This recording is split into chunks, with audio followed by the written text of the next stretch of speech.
співпраця між Україною і Польщею – це гарантія незалежності обох держав. Результати цих виборів в Польщі понад 20% набрали кандидати, відверті фашисти. Найбільше українофобії наростає серед молоді. Вбивство цивільного населення, чи то польського, чи українського – це воєнний злочин. Ні українці, ні поляки не виграли в цьому протистоянні. Виграла третя сторона. Ми, Орбан, Фіцо і Навроцький, трійця, яка бачить по-іншому Європу в час, коли ми відстоюємо свою незалежність. Вимагати від нас відмовитися від тих, хто боровся за незалежність, можуть тільки ті, хто не хочуть бачити нас незалежними в майбутньому. Друзі, всім привіт! Мене звати Яніна Соколова. В ефірі «Рандеву». Сьогодні наша розмова присвячена нашим сусідам. Зрештою, мені здається, що нам всім варто поговорити про це. Чому? Тому що Польща, в якій переміг Кароль Навроцький, колишній працівник, протягом 10 років він працював в Інституті національної пам'яті, це людина, яка зараз відверто декларує своє небажання бути в коаліції з Україною в майбутньому в складі Європейського Союзу, НАТО. Втім, не виключає Кароль Навроцький, що, мовляв, ми можемо співпрацювати в питаннях безпеки, бо Україні треба допомагати, а то русські нападуть на Польщу. Послухайте один із його виступів. Станом на сьогодні я не бачу України у жодній структурі, ані у Європейському Союзі, ані у НАТО. Доки не буде вирішено такі важливі для поляків цивілізаційні питання. Не може бути частиною міжнародних союзів держава, яка не здатна дати раду з дуже жорстоким злочином, вбивством 120 тисяч своїх сусідів. Друзі, на виборах у Польщі ця людина, Кароль Навроцький, набрав 51,89%. Виборців за нього проголосували. 49-11, відповідно, за суперника Навроцького, мера Варшави і лідера проєвропейськи налаштованого Рафала Трzaskowskiego. Таким чином, ви бачите, що країна поділена навпіл. Але переміг Навроцький, і нам з цим жити. Волинська трагедія. Не з'ясовані, на його думку, історичні питання, нещодавне голосування в Сеймі з приводу того, що ООН, УПА винні в смерті і мордуванні поляків в певний момент історії. І зараз українці, які мають червоно-чорні прапори і обіймають Дуду під час його візиту до Києва, це нам вороги. Він вибудовує зараз цю історію. Що з цим робити? Володимир В'ятрович поруч зі мною, народний депутат України, колишній голова Інституту національної пам'яті. Володя, привіт, рада тебе бачити. Привіт. Ти знаєш, я коротенький в'їзд зробила. Чи ця небезпека, яку я озвучила, вона є реальною чи перебільшеною? І що можна в рамках цього всього зробити? Польща нам потрібна. Люди Польщі нам потрібні. Ми бачимо, що половина людей на території цієї країни хочуть проєвропейського курсу. Вірю, що вони хочуть, щоб Україна теж була в складі Європейського Союзу. Тобто допомога і бажання бути західним світом, а не рухатися в бік, не знаю, це не Росії. Чого рухається в бік Кароль Навроцький, мені наразі не зрозуміло, ти розтлумачиш. Як з цим жити? Поясни. Безперечно, Польща нам потрібна, що навіть більше для поляків, Польщі потрібна Україна. Насправді, приязні стосунки між Україною і Польщею, співпраця між Україною і Польщею – це гарантія незалежності обох держав. Тут про це говорить вся історія. І будь-які навпаки непорозуміння – це завжди небезпека для обох держав. Так, зараз ця небезпека є більш виразною для України, тому що Україна стала жертвою російської агресії, але ймовірність того, що такої стане і Польща, дуже висока. Але тим не менше ми бачимо, що в Польщі все одно, навіть попри нібито раціональну причину того, що варто підтримувати українців, варто співпрацювати з українцями, в Польщі наростають антиукраїнські настрої, і ці антиукраїнські настрої капіталізуються в політичний успіх. Якщо говорити про Кароля Навроцького, то по суті, в нього немає якогось великого політичного багажу, тобто він не був ніколи якимось професійним політиком, він не був депутатом, він не був міністром, заступником міністра. В нього немає в багажу ніяких бачень, візій теперішньої Польщі, майбутньої Польщі. Все, що в нього є в політичному багажу, це якраз ті питання історичного минулого, причому подані дуже в такому специфічному світлі. Отож, якщо ми пам'ятаємо різного роду ініціативи односторонньої оцінки співробітники польсько-українського конфлікту в роки Другої світової війни, які зводяться там до Волинської різанини 1943 року, які зводяться до того, що поляки тільки жертви, українці тільки злочинці. То от одним із таких ініціаторів, каталізаторів, речників саме такого бачення цієї історії і був системно якраз Кароль Навроцький. Ти з ним перетинався, коли був ти директором Інституту національної пам'яті? Коли я був директором Інституту національної пам'яті, він був співробітником Інституту національної пам'яті у Гданську. Так, ми перетиналися, хоча це не була якась серйозна зустріч чи співпраця. Натомість через кілька років він став керівником, директором новоствореного на той момент музею Другої світової війни. Дуже гарний музей був Другої світової війни у Гданську, який дуже довго створювався, новий, з нуля, по таких абсолютно світових лекалах створювався. Так от, став він директором цього музею, очевидно, за дорученням своєї політичної сили, «Право і справедливість», безпосередньо пана Качинського, з метою переформатувати наратив цього музею, який, на думку цієї політичної сили, був недостатньо патріотичний. Відповідно, це, звичайно, вилилося в внутрішні суперечки в самому музеї, в звільнення співробітників цього музею. Вилилася інформація про те, що співробітники музею там залякували, записували, такі гібійські просто методи. І, по суті, це був перший такий успіх в лапках Кароля Навроцького зламати хорошу, щойно новостворену інституцію, яким був музей Другої світової війни. Наступний етап, наступний крок Кароля Навроцького – це, власне, вже Інститут національної пам'яті Польщі. Теж структура, яка існує вже десь 20 років, і яка, в принципі, відіграла велику роль в тому, щоб Польща долала спадщину, комуністичну тоталітарну спадщину, засуджувала злочин нацизму. Але десь починаючи з початку 2010-х років, особливо з 2016 року, структура, яка перетворюється в інструмент вже такої дуже політичної, я би навіть сказав, партійної пропаганди в контексті історії. Тобто, знову-таки, все підчиняється якомусь єдиному наративу єдиної політичної сили, якою є право і справедливість. І, власне, від цієї структури Інституту національної пам'яті виходять оці скандальні ініціативи про засудження бандерівської ідеології, символіки, кримінальну відповідальність за невизнання злочинів УНУПА, геноцид і так далі, і так далі. І одним з ініціаторів цього був Кароль Навроцький. І знову-таки очолення ним Інституту національної пам'яті, результатом очолення Інституту національної пам'яті стали кадрові, знову-таки, скандали, звільнення, суди з окремих співробітників. Тобто можна сказати, що Каролю Навроцькому вдалося, виконуючи завдання своєї політичної сили, зламати наступну політичну структуру, яку він отримав в руки. І от парадоксально, але більшість поляків доручили саме такій людині в такий критичний для, напевно, світу і для Польщі теж час очолити свою державу. Тобто зараз він буде очолювати польську державу, і я думаю, що ці теми польсько-українського конфлікту в минулому, спроби їх політизувати, спроби далі заробляти на тому якісь політичні дивіденди, воно залишиться актуальним. Це не просто моє припущення, я це побачив буквально по першій реакції Кароля Навроцького на привітання з боку українського президента Зеленського. Абсолютно адекватне, нормальне привітання. У відповідь прозвучало: і дякуємо за привітання, але ми маємо розібратися з важливими невирішеними історичними питаннями. Тобто це перша реакція на привітання президента Польщі, що свідчить, що для нього це пріоритет. Крім того, що сказав щойно Володя, з приводу реакції на привітання, в передвиборчій історії було дуже багато натяків. Взагалі, мені здається, що вони це такою червоною лінією провели питання України, розуміючи, що це буде грати на руку. Тільки вибори, Бандера мордував поляків, нам треба вирішити питання з українцями, воно виходить на передній план. Ще крім того, я на початку так коротко про це сказала, а зараз докладніше, щоб ви розуміли, про що мова. 4 червня Сейм Республіки Польща ухвалює закон про встановлення нового державного свята.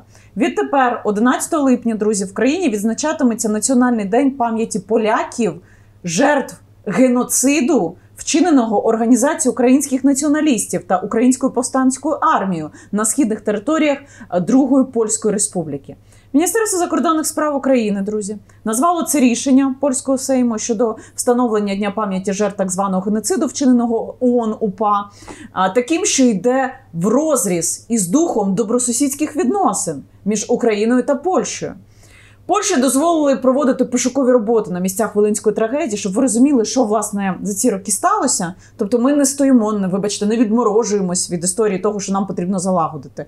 Ми дозволили їм проводити пошукові роботи на місцях Волинської трагедії. Пам'ятаєте історію з ексгумацією? Так от, Україна дала дозвіл на проведення робіт з пошуку та ексгумації останків польських жертв Волинської трагедії в населеному пункті Угли Рівненської області. Втім, історія не завершена. Два слова ще скажу перед тим, як Володі адресувати питання. Коли виграв Навроцький, ну, чесно тобі скажу, я не думала, що він виграє. Була, ну, там в межах статистичної похибки була різниця на екзит-полах, але я думала, що виграє мер Варшави. Втім, виграв Навроцький, і я написала зранку своїм друзям-полякам повідомлення з відповідною гівкою, закривши обличчя рукою, а в смутку, на що вони сказали: о, тепер Україна буде дуже багато завдань. Але найперше, ще більше завдань, ніж є, але найперше, що ви маєте зрозуміти, це людина, яка хоче повісити собі медалі в питанні такої надзначимості Польщі в історії, і в тому числі з України і Польщі. І, ну, мається на увазі, що вони більше чогось досягли, що вони там вигравали якісь суперечки, війни і все решта. А друге питання – звинуватити і покаятись. Українська сторона має, так і сказано було, покаятися перед поляками у вчиненні злочинів Волинської трагедії. І вони будуть прагнути покаяння. Що можемо робити ми? Спитала я мого друга. Не буду говорити зараз, хто це, бо це публічна людина, розумна, впливова, проукраїнська. Він сказав, треба зробити спільний саміт, можливо, історичний, можливо, це може бути фестиваль на території Волині. Поїхати там двом президентам і знайти дипломатичну форму, щоб вона сподобалась. Це все було. Ми, значить, не знайшли ще форму, він каже. Ми не знайдемо. От просто ми не знайдемо. От коли люди не хочуть з іншого боку вирішувати ці питання, хочуть залишати їх невирішуваними, то так і буде, на жаль. Ну, якщо ми скажемо, вибачте, нас тоді не було, історики різняться, вибачайте. От, давайте проведу екскурс в це питання. Ще в 2003 році була заява Верховної Ради, спільно з Сеймом ухвалювали один текст постанови, польський Сейм і Верховна Рада України, де засуджувалися ці злочини, де звучало взаємне вибачення за ті злочини. Спільно президенти Кучма і Кваснєвський відкривали спільний пам'ятник на Волині. Так, тобто все те, що ви говорите, воно вже втілено. Але це, виявляється, не досить. Був Порошенко на колінах напроти пам'ятника жертвам Волинської трагедії. Цього просто не цього великого, важливого і, я вважаю, важливого насправді жесту не помітила польські медіа, не помітило польське суспільство. Тобто всі пам'ятають оцей жест Віллі Брандта, канцлера Німеччини, який став на коліна перед пам'ятником жертвам Варшавського гетто. Тобто це культова просто фотографія, культова подія. Очевидно, наслідуючи це, Петро Порошенко, власне, щоб розрядити цю ситуацію, став на коліна перед пам'ятником жертвам Волинської трагедії. Польські медіа, польські політики, польське суспільство того тупо не помітило. Тому я впевнений, що б ми не робили, принаймні станом на тепер, буде просто бажання не помічати. Але повернемося до Навроцького. Одне з питань, яке постійно в нього звучить, це ексгумації, дайте нам ексгумації. Так от, виявилося, що коли це питання особливо дуже активно почали підніматися минулого року, в 24-му році, що Інститут національної пам'яті Польщі, який очолював Кароль Навроцький, жодного разу не звертався до України за дозволом на ексгумацію. Тобто їм цього не треба було.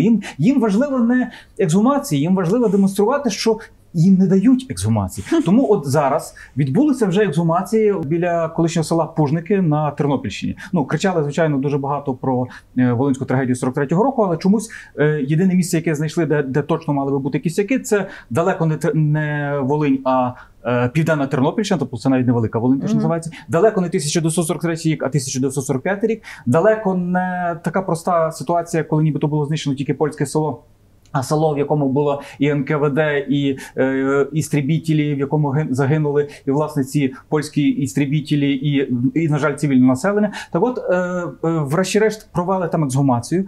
За результатами цієї ексгумації кількість виявлених останків, ну, щонайменше вдвічі менше, ніж очікували польські пошуковці, про що вони трубіли дуже багато. За результатами ми не маємо жодного якогось медійного резонансу. Тому що вийшло не так, як хотіли. Хотіли показати, що там виключно жінки і діти. Хотіли показати про те, що це повністю винищене село, але останки в землі говорять про дещо інше. Тому до чого я веду? До того, що, на жаль, станом на тепер польських політиків, які курують це питання, один з них Навроцький, не цікавить, що було насправді. Не цікавить вирішення цього питання. Вони зацікавлені в невирішуваності цього питання, тому що саме невирішуваність цього питання створює враження, що вони борці, вони борються, що дайте нам ще трошки голосів, і ми дотиснемо нарешті цих українців. Ми змусимо їх покаятися. І тут важливо дотиснути українців. Абсолютно. Тобто ця аудиторія, яка за нього голосувала, до речі, так. Володя, скажи кілька слів, хто це? Ці якраз люди бажали, обираючи Навроцького, щоб українці були дотиснуті, щоб вони взагалі на колінах просили вибачення. Тут треба розуміти, що тут ще чому така зараз позиція? Посилюється ця вся історична дискусія, посилюється питанням сьогодення, коли кілька мільйонів українців мешкають в Польщі. Так. Вони, будемо відверто говорити, становлять конкуренцію польським громадянам. Часто це люди, які втратили все, які змушені пахати більше для того, щоб втриматися на плаву. Здебільшого це жінки з дітьми. І очевидно, що вони готові працювати більше, очевидно, що вони готові працювати за меншу платню. І безперечно, що це викликає незадоволення в польському суспільстві. І тут оцей резонанс, нібито незадоволеності історичною, накладається на сьогодення. Вибач, я тебе на секунду перерву. Ми зараз покажемо фрагмент на польському телебаченні. Просто, щоб ви собі об'єктивну картину розуміли, як українці, які переїхали, здається, це Przemyśl, розвинули просто економіку цілого регіону. І це говорить польська урядовиця. Подивіться. З України виїхало 6 мільйонів біженців. З них майже 1 мільйон до Польщі. Ці люди суттєво змінили нашу економіку, адже 11 тисяч компаній, що працюють у нас, це нові робочі місця, нові послуги, це динамічний розвиток міст і країни загалом. Інформація про те, що українці тільки жебраки, які сидять на шиї польської економіки, абсолютно не відповідає істині. Насправді, буквально днями було оприлюднено дослідження, здається, Deloitte, про те, що українці додали до ВВП Польщі 2,7%. Тобто самі лише українські біженці. Насправді, польська економіка потребує українців, потребувала когось, хто працював би, власне, на середньому, нижньосередньому рівні працівників, тому що велика кількість поляків виїхали в кращі умови праці десь в Ірландію, в Британію, в Німеччину, в Сполучені Штати Америки. Так. Відповідно, вони потребували робочих рук, і вони отримали ці робочі руки. І тому, насправді, українці тут відіграли величезну позитивну роль для польської економіки, але на рівні якомусь побутовому, на рівні персональному, для тих поляків, які залишилися, є це відчуття конкуренції. І парадоксально, як показують зараз соціологічні опитування, що найбільше такої українофобії наростає якраз серед молоді. Тут є кілька причин. Перше, це те, що це, на жаль, вже ті діти, яким в школі 10 років промивали голову тим, що Волинська різня, українці вчинили геноцид. Друге, це ті молоді люди, які якраз мають десь себе реалізовувати в перших кроках своєї кар'єри, і вони тут якраз відчувають конкуренцію з українцями. І третє, це, на жаль, ці молоді люди, які є найбільшими користувачами соцмереж. А соцмережі – це просто прекрасне середовище для множення різного роду фобій, в тому числі українофобії. Тому, коли ми говоримо про результати цих виборів в Польщі, треба пам'ятати не тільки про перемогу Навроцького, треба пам'ятати, що по суті, ще в першому турі понад 20% разом набрали кандидати, відверті фашисти, відверті антисеміти, українофоби, антиєвропейці. Тобто, все те, що абсолютно крайньо праве, вони набрали понад 20%. І прикро, що попри те, що вони набрали понад 20%, вони зуміли піти навіть далі. Кандидат, який набрав третє місце, Славомір Менцен, по суті, нав'язав переможцям цих виборів свій порядок денний. Тобто, після першого туру він виступив з заявою, що мої голоси підуть тому, хто пообіцяє, що Україна ніколи не стане членом НАТО і ЄС. Звичайно, що це під козирьок взяв Кароль Навроцький, який сказав, що він підтримує це. І очевидно, що таким чином він знову посилив Менцен. Тобто, ми маємо відверто проросійську, відверто антиукраїнську силу Конфедерація, яка штовхає ще далі вправо, і так правого Навроцького. І тобі зараз небезпечно. поляки скажуть, як це проросійського, якщо Кароль Навроцький має ухвалу через знищення пам'ятників, пов'язаних з історією там комунізму, Сталінів, Ленінів, він має ухвалу суду московського про 5 років позбавлення волі. Я це прекрасно знаю, пам'ятаю, в цьому ми з ним колеги. Тому ситуація трошки складніша. Якщо сказати персонально, то навряд чи Навроцького можна назвати персонально проросійським. Але тим не менше він починає загравати з тим електоратом, який штовхає його саме в цей бік. І зараз, по суті, він навряд чи буде робити якісь відверто проросійські заяви, але він може робити це обхідним маневром, і ми бачимо, що він вже це робить. Я маю на увазі його перше інтерв'ю, яке символічно відбулося саме угорським медіа, де він, по суті, проросійський порядок денний представляє як той порядок денний, який вони разом з угорцями будуть реалізувати. От ми хочемо іншу Європу. От ми, Орбан, Фіцо і Навроцький, така собі трійця, яка бачить по-іншому Європу. Те, що це бачення, по суті, співпадає з баченням Кремля, яке передбачає, по суті, розвал Європейського Союзу. Звичайно, що він цього озвучувати не буде, тому що в польському суспільстві чітко проросійських настроїв небагато. Тобто сказати, що поляки забули про ті страшні злочини, які чинили росіяни проти Польщі, не можна. Тобто, попри те, що в Польщі, до речі, немає спеціального дня про злочини росіян проти поляків, немає спеціального дня про злочини комунізму проти росіян, проти нацизму, є тільки про злочини українських націоналістів проти поляків. Так от, я думаю, що це не буде відверто проросійська політика, але це буде політика спрямована на послаблення Європейського Союзу, на непідтримку України. Тобто, це саме про це йде ця заява щодо невступу України в ЄС і НАТО. Тобто він таки озвучив вже її, ставши президентом, будучи обраним президентом. Так от, і незалежно від того, що він буде битися в груди, казати, а попри це я ненавиджу москалів, незалежно від того, очевидно, що політика, якщо вона далі така буде, яку він буде реалізовувати, вона буде проросійською. Але зараз трошки промінчик надії і сподівання.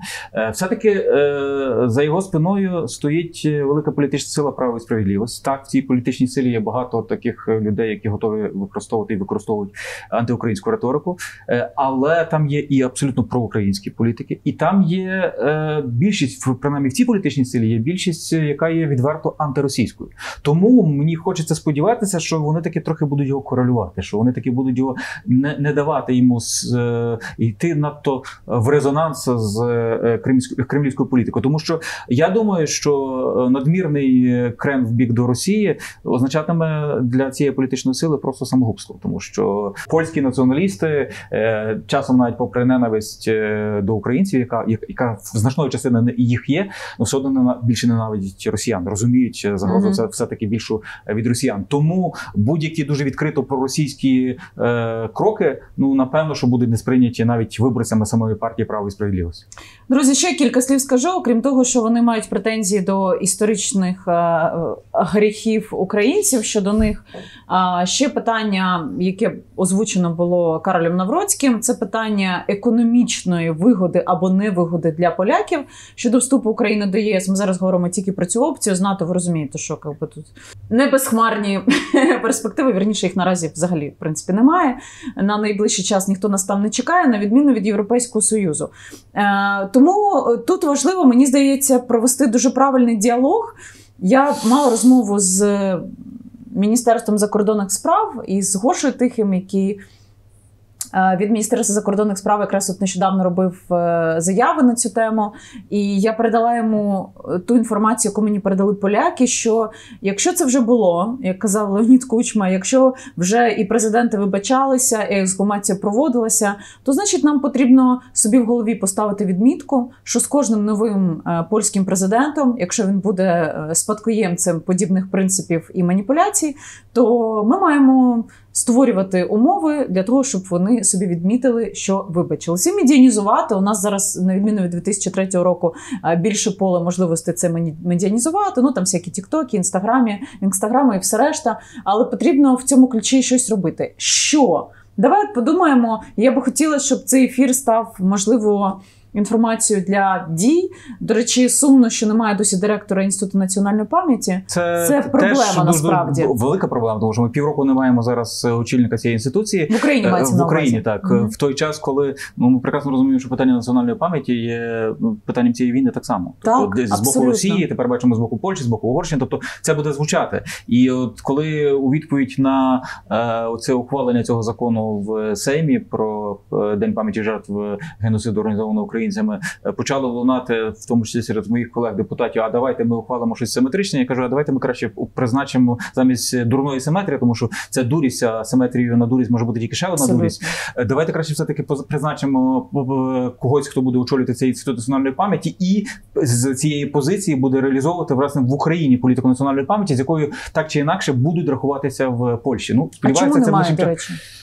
Кажуть, що ще триває відбір чи оформлення кандидата, тобто, але я не знаходжу виправдання, тому що, слухайте, від листопада, тобто це вже більше як півроку в такій ситуації, тим паче, що і станом на листопад, коли Антон Дробович йшов, він попереджав раніше, що в нього закінчується каденція і що він буде, відповідно, складати себе ці повноваження, тобто могли до цього приготуватися, але, як завжди, бачите, стало несподівано. Загалом, от якщо говорити останні ці тижні, мені здається, що українська реакція, офіційна реакція української влади на те, що зараз почалося в Польщі, в принципі, правильно. Тобто абсолютно правильно зважене було привітання з боку президента Зеленського, абсолютно правильна заява з боку Міністерства закордонних справ. Тобто я думаю, я не бачу інших шляхів, як наполягання на тому, що ця тема має бути деполітизована. Хочете про це говорити? Давайте, ми даємо всі можливості для істориків, створюємо всі майданчики. Хочете досліджувати, будь ласка, є архіви, хочете ексгумації, можуть бути ексгумації. Але це не питання для політичного порядку денного, тому що тут політики нічого не можуть зробити.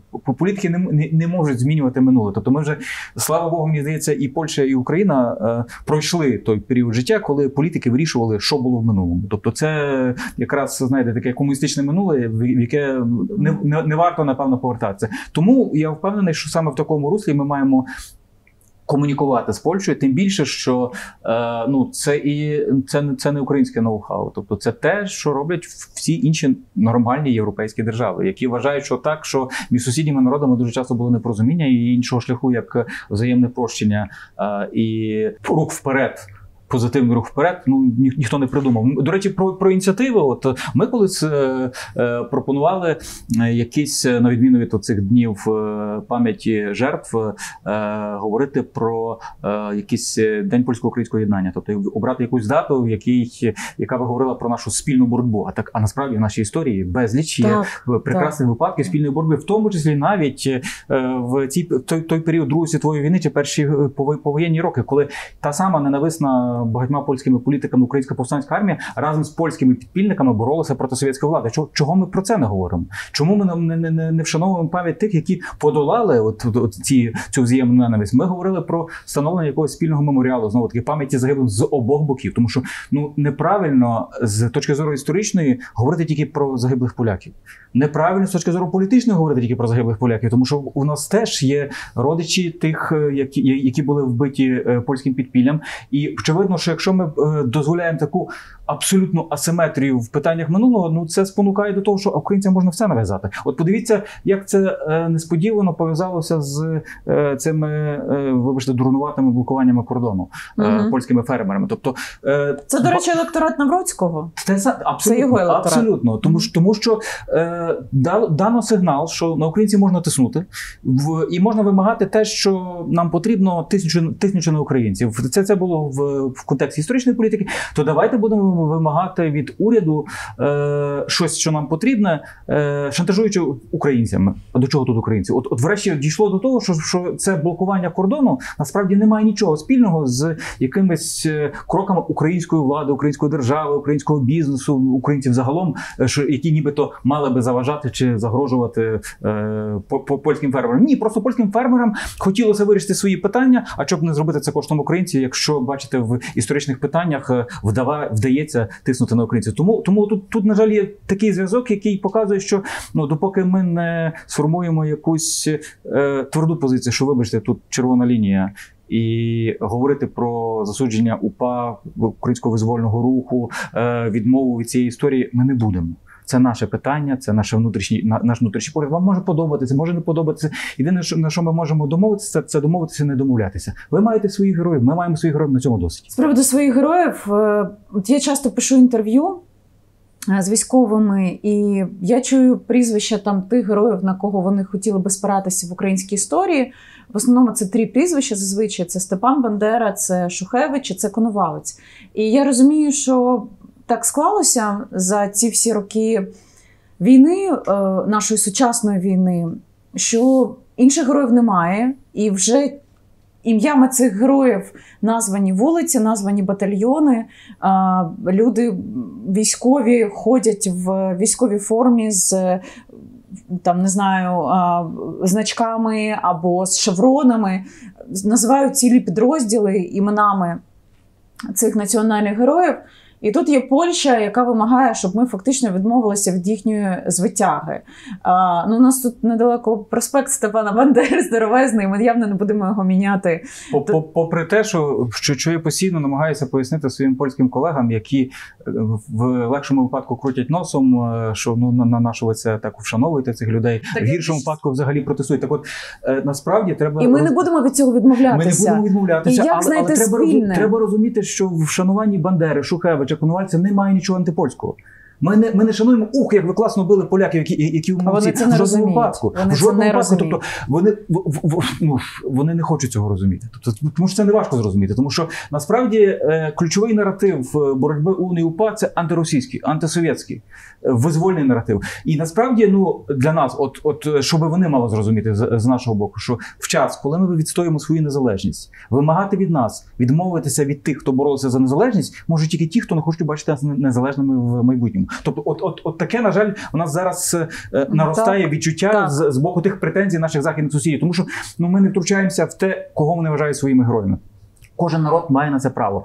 Можливо, з нашої точки зору, це абсолютно помилкові герої, вони абсолютно неправильні. Фу-фу-фу, які вони неправильні, але це їхнє право. Ми так само маємо право на тих героїв. Тим паче, що ще раз хочу сказати, що коли ми вшановуємо Романа Шухевича, ми говоримо про героя, який боровся проти совєтської влади. Чому так важливо взагалі ці всі герої? Тому що це якраз той приклад історії абсолютно не просто відважної, а боротьби в абсолютно несприятливих умовах, в таких самих, які ми зараз знаходимося зараз. Тобто в умовах, коли весь світ вважає, що це безнадійно, що ви довго не простоїте.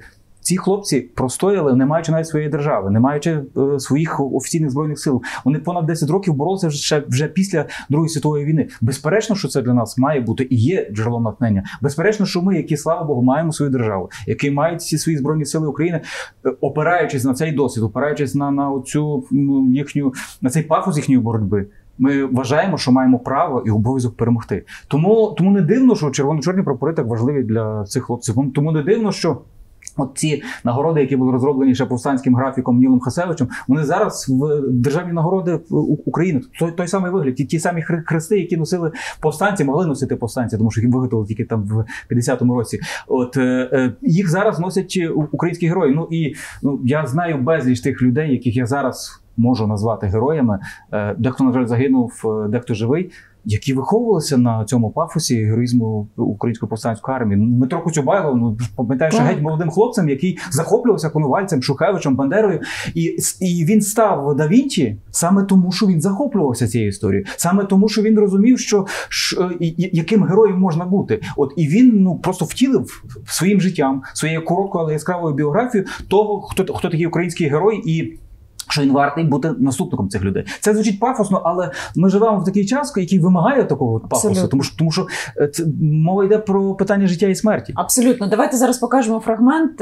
Авдіївка, 2021 рік, і ми на базі Вовків да Вінчі говоримо з Дмитром Коцюбайлом на фоні якраз тих людей, про яких щойно говорив Володя. Я стараюся зі своєї сторони, як від командира, для того, щоб наші бійці, які менш ідеологічно підковані, щоб вони розуміли історію, щоб вони гордились нею і брали приклад наприклад, з того ж Романа Шухевича. Тобто, щоб вони розуміли, що ми насправді спадкоємці великих людей, і ми продовжуємо їхню історію, продовжуємо боротьбу за Україну. Володю, питання Польщі дискусійне. Я би хотіла, щоб ти ще кілька слів сказав все ж таки про цю сумну сторінку в історії. Я маю на увазі Волинську трагедію, аби українці, які, можливо, не глибоко занурені в тему, розуміли, що там насправді сталося. Ясно, що зараз ми чуємо, історія – це хоч і наука, але доволі суб'єктивна наука. Поляки б зараз, можливо, які сиділи б на твоєму місці, сказали інакше.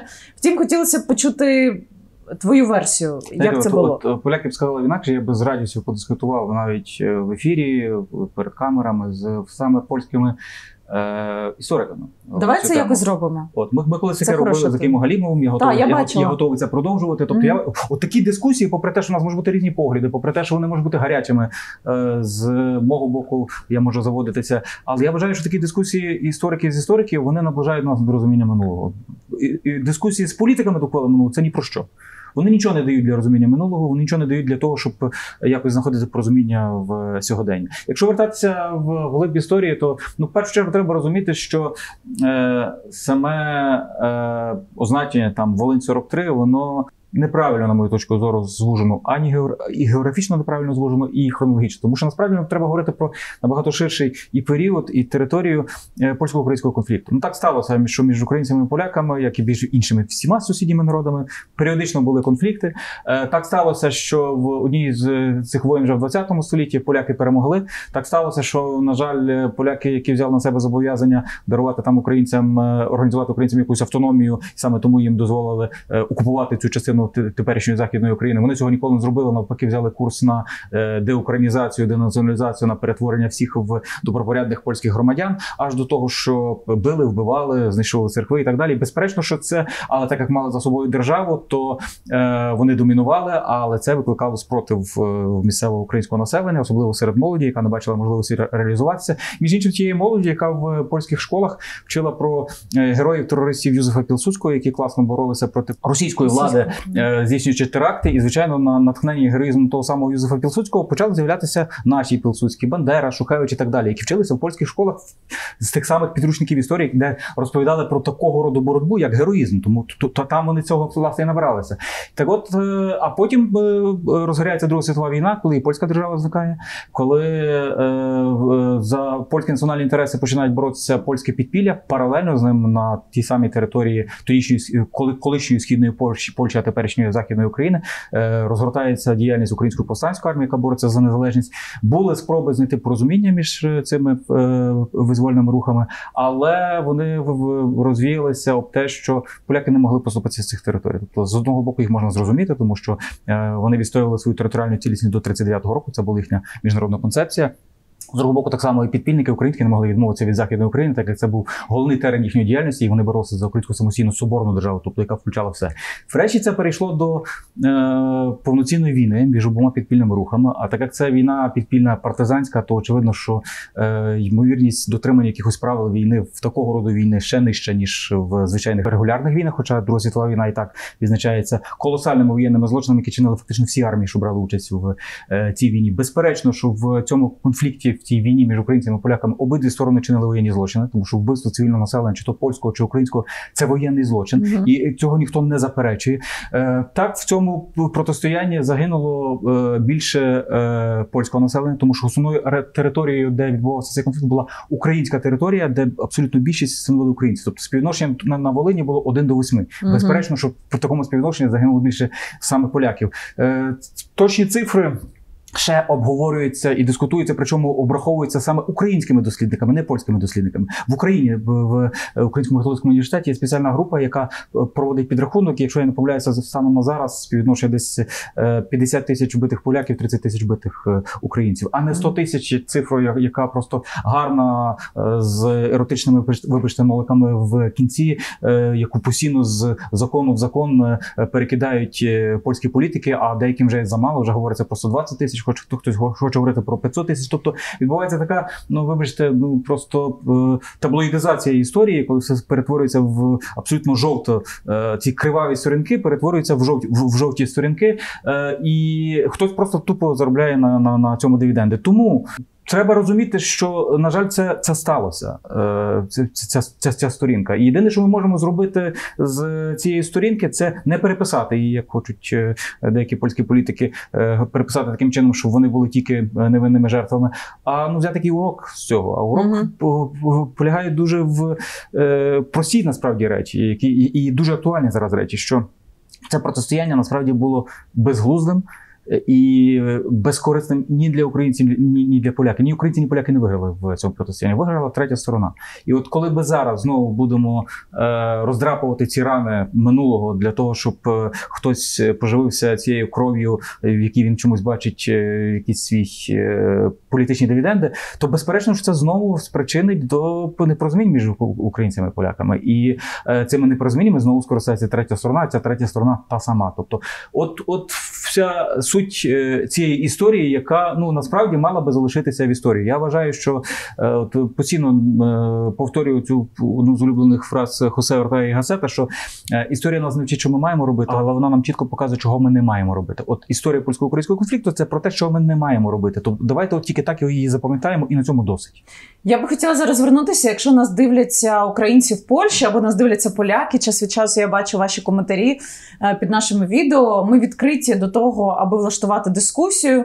Можемо запросити Володю, він щойно сказав, що відкриті до того, аби продовжувати її. Тому представники Польщі, хто зараз дивиться цей ефір, ми раді будемо, якщо ви напишете нам, можна написати на емейл janina.sokolova.kyiv.ua, і ми запросимо вас на розмову. Вона для нас насправді важлива, тому що Польща для нас важлива. Про Україну кілька слів.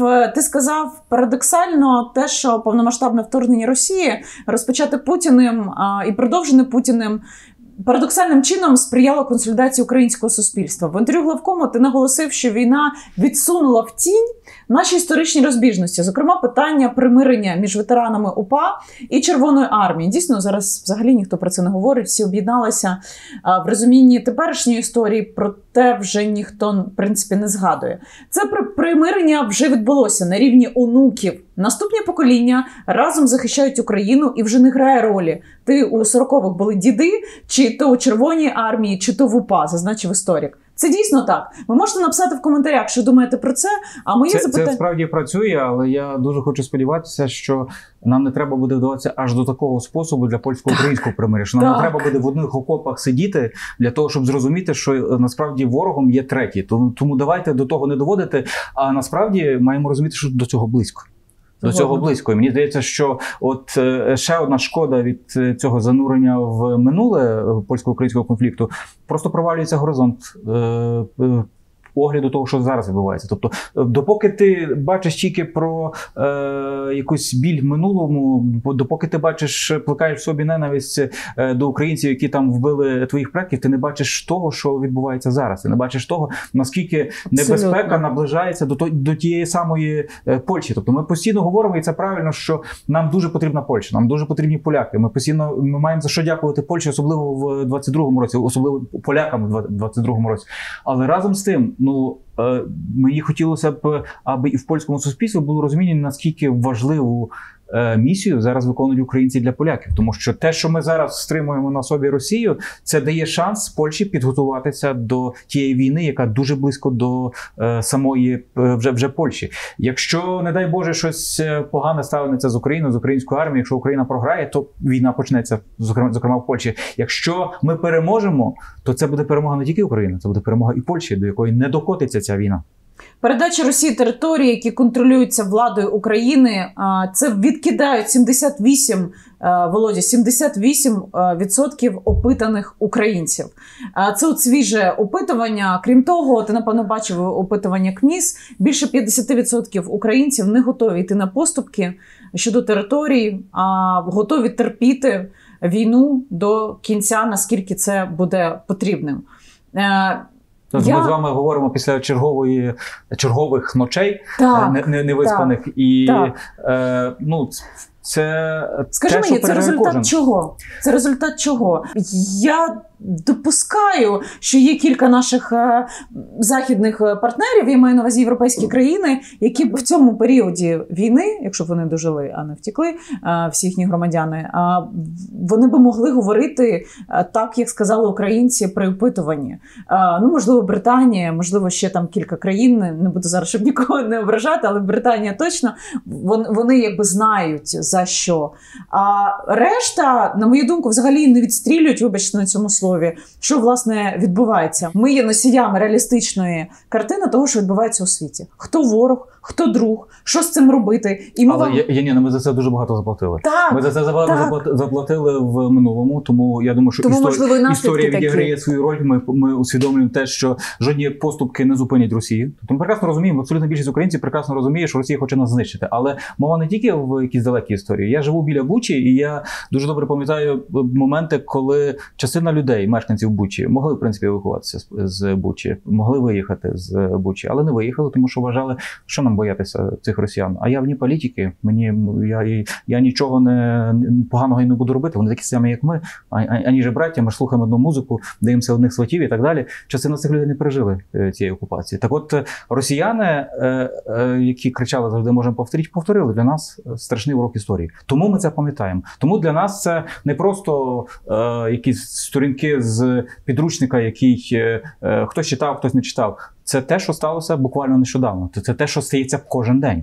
Ми прекрасно бачимо, що роблять росіяни на окупованих територіях. Ми прекрасно бачимо, що роблять вони на тих територіях, до яких вони просто дотягаються своїми там дронами, ракетами, снарядами і так далі. Тому тішити себе надіями, що відкупимося якоюсь частиною території і заживемо, слава Богу, більшість українців вже на таке не йде.